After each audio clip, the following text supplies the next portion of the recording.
It was July 1948, 3 years after the end of World War II. A B-29 bomber conducting classified atmospheric research was returning from the Grand Canyon heading toward California when it experienced engine trouble over Lake Mead. According to the reports, the lake was glassy. They felt that they were, I believe, about 100 feet above the surface of the lake. Little did they know that they were a lot lower. They hit the water. The number 2, 3, and 4 engines were ripped off during the crash. The B-29 was swallowed up by the waters of the lake. Because the mission was classified, a report on the crash was kept from public view for 50 years. When it was finally declassified, it provided hints about the location of the sunken plane. The crew, 4 military men and a civilian, could only guess where the bomber went down, and their guess came after they had floated on a raft for 6 hours before being rescued. In the ensuing years, numerous attempts were made to find the B-29. There were conflicting theories and rival technologies involved in the searches. Some claimed to have succeeded, but their stories never panned out. And do you know exactly where it is? No.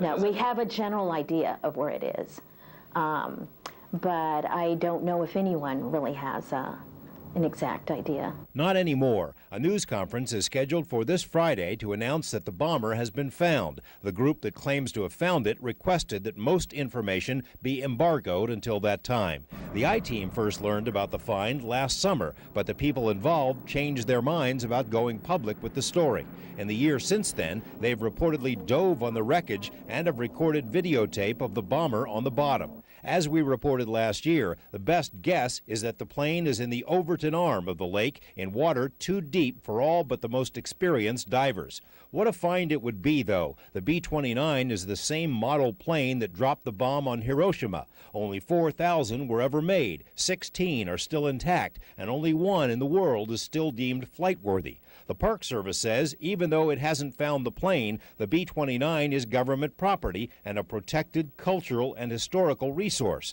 The Park Service is expected to make its own statement, discouraging people from disturbing the site and warning of dangers to divers who try to reach such depths. From what we know, locating the plane proved to be an adventure in itself, and even though the Park Service has yet to be informed where the bomber is, it too is happy that the mystery may finally have been solved. George Knapp, Channel 8 Eyewitness News.